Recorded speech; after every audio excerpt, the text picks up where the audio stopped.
हेल' लोगोफोर नेचार publication YouTube चेनेलाव साफ्रोमखौबो बरायग्रोबाय। दा बे समाव 29 सेप्तेम्बर 2020नि जेसेबां कारेन्ट एफेयार्स दं नोंथांमोननो बुथुमनानै लाबोनाय जादों। दा बे बेलायाव जायफोरा नायनो गोसो नोंथांमोना नायनो हागोन आरो जायफोरा नायगोन सानफ्रोमबो नायोब्ला नोंथांनि लाइफआ अट'मेटिकेलि चेन्ज जालांगोन। माने नोंथाङा नलेज बुथुमनो हानायजों लोगोसे नेक्स्ट एग्जामाव जायफोर जिरायगोन बिथांमोननि थाखाय मोजां आरो बेखौ नेसनेल आरो इन्टारनेसनेल थाखोनि निउसफोरखौ बाहाय नोंथांमोना मोननाय जागोन लेटेस्टयै। दा जोंनि ओनसोलनि बा बर'निल' खौरां बुथुमा लासे नोंथांमोना बे इन्टारनेसनेल आरो नेसनेल लेभेलनिखौ नायोबा साबसिनै मिथिनो मोननाय जायो आरो बेसो जोंनो खामानियाव होनाय फैयो। अदेबानि आं बर'नि बेलायावबो बर'नि आलादा भिडिअ बानायखायो। बर'नि जेनेबा लेटेस्ट खौरांफोरखौ नोंथांमोननो उननि समाव आङो होयो। नाथाय नैबे कारेन्ट एफेयार्सफोरखौ सानफ्रोमबोनि फुङाव होनाय जायो। बेखायनो जायफोरा नायनो गोसो नोंथांमोना नायनो हागोन। सिगांनि कारेन्ट एफेयार्सफोरखौ नोंथांमोना डिसक्रिपसनाव लिंक दं, बाव थांनानै नायनो हानाय जागोन। फार्स्टआव फैदो जागायदिनि, बियो जोबोद गोनांथार जागोन। साइदा आनवारा ताइमुर बिथाङा रुंसारि जालांबाय मैयाव अदेबानि 28 सेप्तेम्बराव। दा बिथाङा सोरमोन? बिथाङा जोबोद गोनांथार। बिथाङा जाबाय 80 खेब गिबि मन्थ्रि आसामनि माने चिफ मिनिस्टार। बेनिफ्राय 24 नभेम्बर 1936आव बिथाङा जोनोम मोन्दोंमोन ब्रिटिश पिरियडआवनो। आरो बिथाङा मुसलमानफोरनिफ्राय गिबिसिन आइजो चिफ मिनिस्टारमोन, first chief minister from Muslim कमिउनिटिनिफ्राय। नाथाय बियो अमेन बा हिन्जाव मानसि, बेखौ गोसोआव लानांगोन। आरो बिथाङा बबे पार्टिजों दंमोन? इण्डियान नेशनेल कंग्रेसजों दंमोन। उनावहाय लागै नाथाय अल इण्डिया इउनाइटेड डेम'क्रेटिक फ्रन्टआव बिथाङा बाहागो लाहैदों होनदों। दा बियो जोबोद इम्परटेन्ट, बेखौ गोसोआव नट खालामना लाबानो जाबाय। बेनिफ्राय नुनो मोननाय जागोन नाम्बार 2आव NCDCआ बावैसो खरिफ आबाद मावग्रा आबादारिफोरनि थाखाय 19,444 कोटि रां फोसावदों होनदों। आरो बियो बबे रायजोआव जागोन, माने बबे रायजो स्टेटफोराव मोनगोन। दा बेसो कुइसना जे जोंनि भारतआव आबाद मावनायखौ मोनथाम थाखोआव राननाय जादों, रबि, खरिफ आरो यादब फसल। दा बे जाहैबाय माने गोलोम बोथोरनि, गोजां बोथोरनि आरो मोननैबो बोथोराव मोननाय आबाद। बे हिसाबै बर'आव मोनगोन। दा बेहाय खरिफ फसल आबाद मावग्राफोरनि थाखाय बे कौटि रांखौ फोसावनाय जादों होनदों। दा बबे रायजोआ नोंथांमोना नुनो मोननाय जागोन। बा छत्तीसगढ़, हारियाना आरो तेलेंगाना मोनथाम रायजोनि थाखाय जागोन बियो। आरो NCDCनि फुल फर्मआ जाहैबाय नोंथांमोना नुनो मोनगोन नेशनेल क'अपारेटिभ डेभेलपमेन्ट कर्प'रेसन। दा बियो फोसावनानै होनाय जादों। दा बेखौ जायफ्रा मिथियाखै नायना लाब्लानो जाबाय।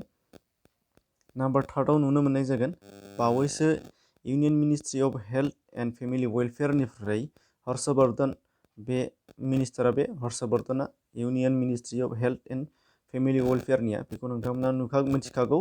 दा बिथाङा कभिड-19 भेक्सिननि थाखाय नेशनेल क्लिनिकेल रेजिस्ट्रि फर कभिड-19 जों लोगो लानानै ICMRनो वेब पर्टेल फोसावनानै होनाय जाबाय होनदों। दा कभिड-19 फाहामथायनि सुबिदानि थाखाय बेखौ फोसावदों। दा बेयाव ICMRआ मा? बे जादों कुइसना, बे जाबाय Indian council of medical research. बेखौ जों गोसोआव लाबानो जाबाय। बेनिफ्राय नुनो मोननाय जागोन नाम्बार 4, इउनियन हम मिनिस्टार अमित शाह बिथाङा थांनाय 27 सेप्तेम्बराव डेस्टिनेशन नर्थ इस्ट 2020खौ फोसावनानै होबाय। आरो बिनि थीमा मा? बिनि बे थीमखौ सोंनो हागौ, माने बेसो गोनाङा। बे जाहैबाय दा इमार्जिं डिलाइटफुल डेस्टिनेशन। बे दा इमार्जिं डिलाइटफुल डेस्टिनेशन, बेखौ गोसोआव लाबानो जाबाय। बेनिफ्राय नुनो मोननाय जागोन नेक्स्टआव नाम्बार 5, बाहाय दं मध्य प्रदेशनि चिफ मिनिस्टारा थांनाय 22 सेप्तेम्बराव मुख्यमन्त्रि किसान कल्याण योजना, बेखौ फोसावनानै होबाय। दा मुख्यमन्त्रि बिथाङा सोर मध्य प्रदेशनिया? बे जाबाय शिवराज सिंह चौहान। दा नैबे मुख्यमन्त्रि कल्याण योजनाखौ PM किसान बे योजनानि थाखायनो PM किसान योजनानिफ्रायनो बेखौ बिथाङा मुख्यमन्त्रियाव फोसावनानै होनाय जादों। जे जोङो दा क्वार्टारलि खेबब्रै 2,000 रां मोनो प्राइम मिनिस्टारनिफ्राय। नाथाय नैबेनियाबो बेबायदिनो गावनि स्टेटआव बेखौ फोसावनानै होनाय जादों। आरो दा बेनिफ्राय नुनो मोननाय जागोन नाम्बार 6आव फर्मुला 1 रासियान ग्रेन्ड प्रिक्स 2020खौ सोर देरहाखो होनदों।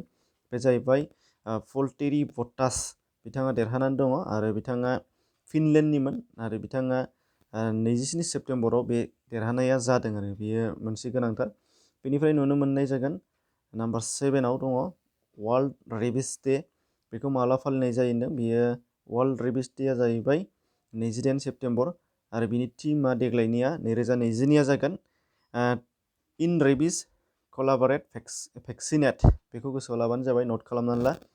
थीमफोरखौसो सोङो फ्रायानो।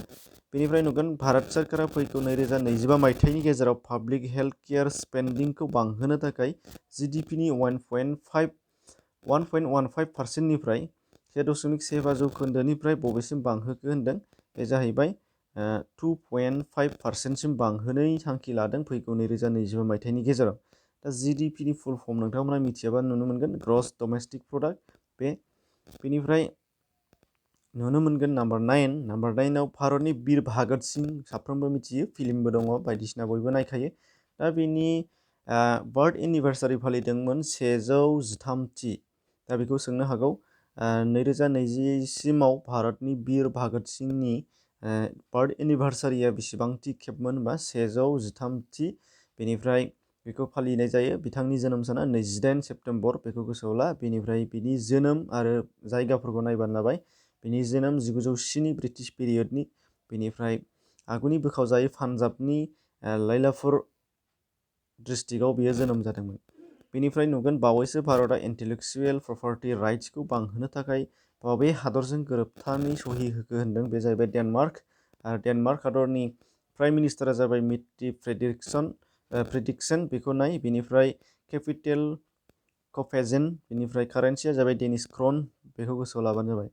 बेनिफ्राय दङ नाम्बार 11 हादोरगिरि रामनाथ क'विन्द, बिथाङा बावैसो जम्मु आरो काश्मीर मोननै मिरुजों खुंजानाय ओनसोल इउनियन टेरिटरि हिसाबै जिहेतु फोसावबाय। दा बे ओनसोलनि थाखाय मा रावखौ अफिसियेल लेंगुवेज फोसावखो होनदों। दा बे जाहैबाय जम्मु आरो काश्मीराव डगरी, हिन्दी, उर्दु आरो इंलिश, बिसोरो मा जासिगोन अफिसियेल लेंगुवेज जासिगोन जम्मु आरो काश्मीराव। बेयाव रामनाथ क'विन्द बिथां प्रेसिडेन्टआ फोसावबाय। आरो बेयाव दा जम्मु आरो काश्मीर इउनियन टेरिटरिखौ बेंनो थाखाय लेफ्टेनेन्ट गभर्नर हिसाबै बिबान मोननानै दङ मनज सिन्हा, बेखौ नोंथांमोना गोसोआव लाबानो जाबाय, बिराद इम्परटेन्ट। बेनिफ्राय नाम्बार 12 आसामनि दा इण्डियान एग्रिकालसार रिसार्च इनस्टिट्युटखौ सोरनि मुङाव बावनाय जागोन, सोरनि मुङाव दोननाय जागोन, बे पन्डित दीनदयाल उपाध्यायनि नामाव बावनाय जागोन। आरो बावैसो आसामा एयारलाइनजों हान्थिग्राफोरनि थाखाय गोदान एप्लिकेसन फोसावदों। दा एपनि मुङा मा? दानि बारजों उरां जाहाजजों फैग्राफोरनि थाखाय बेखौ डक्टर हिमन्त बिश्व शर्माया फोसावदों, बयबो मिथिखागौ ना, बेयो जाहैबाय भिजिट आसाम एप। बेनिफ्राय नाम्बार 14 बावैसो एडिबिआ राजस्थाननि नोगोरफोरनि थाखाय $300 मिलियन लन एप्रुभ खालामनानै होबाय। दा एडिबिआ माबे? एडिबिआ जाहैबाय नोंथांमोना नुगासिनो दङ एसियान डेभेलपमेन्ट बैंक। इस्टाब्लिशआ जादों 1966 19 डिसेम्बर फिलिपाइन्सआव। आरो प्रेसिडेन्टआ जाहैबाय मासात्सुगु असाकावा। बेनिफ्राय भाइस प्रेसिडेन्टआ जाबाय अशक लाभासा, बेफोरखौ गोसोआव लाबानो जाबाय। बेनिफ्राय दङ world environment health day, world environment day नङा, वर्ल्ड इनभाइरनमेन्ट हेल्थ डे। बेयो जाहैगोन माला फालिनाय जाहैदों 26 सेप्तेम्बराव फालिनाय जायो। बिनि देग्लायनि 2020 मायथाइनि टीमा जागोन क्लाइमेट चेन्ज आरो चेलेन्जेस। बेनिफ्राय क्लाइमेट चेन्ज आरो चेलेन्ज, बेनिफ्राय नुनो मोननाय जागोन नाम्बार 16आव भारतनि बावैसो फोसावजानाय मोनसे रायजो, जाय रायजोआ अल इण्डिया रेडिअ'नि गेजेरजों दा जिहेतु पेन्डेमिकनि सम, बेयाव अनलाइन क्लास लानो थाखाय जिहेतु सुबिदाबो मोनजोबा, दा बेखौ अल इण्डिया रेडिअ'नि गेजेरजों क्लास लानो थाखाय फोसावनाय जादों। दा बे रायजोआ माबे? उरिष्या। आरो बेखौ क्लास 1 निफ्राय क्लास 8 सिम लागोन होननानै बिथांमोना फोसावनाय जादों।